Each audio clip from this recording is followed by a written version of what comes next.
Hi! Kamusta kamo tanan? Ang ngalan ko si Adrian. Mastoryanay naman kita parte sa pahamot. Ang pahamot nga luyag ko istorya sa inyo.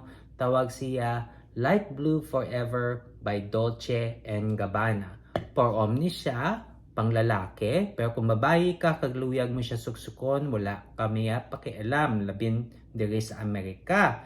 No?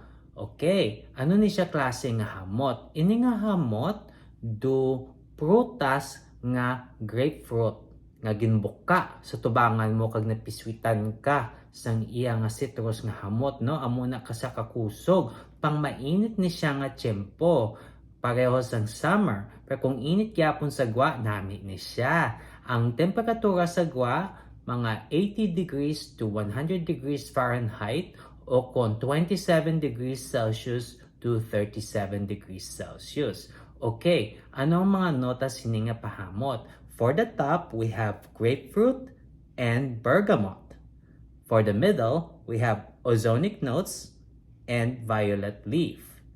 For the base, we have java, vetiver oil, white musk, kag patchouli. Na, ang patchouli amo nang gahatag sing iya nga pagkasophisticado, tapos ang white musk amo nang gahatag sing iya nga pampadugay kag gamay nga kalam si imo nga ilong. Pero mapatihan mo gid nga do prutas nga grapefruit nga napiswitan ka mo gid na ang hamot niya. No. Kung luyag niyo siya suksoko, namin siya kung galagaw-lagaw ka sa gwa nga mainit o kung ara ka sa beach o kung ga-party ka mo sa beach, no? Namin ni siya.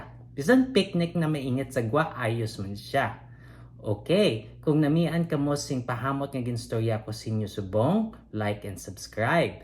Tapos, kung may pahamot ka mo nga luyag nyo akon nga i-cover diri sa akon nga channel, pabalaan nyo lang ko sa comment section. Sa dason naman, bye-bye!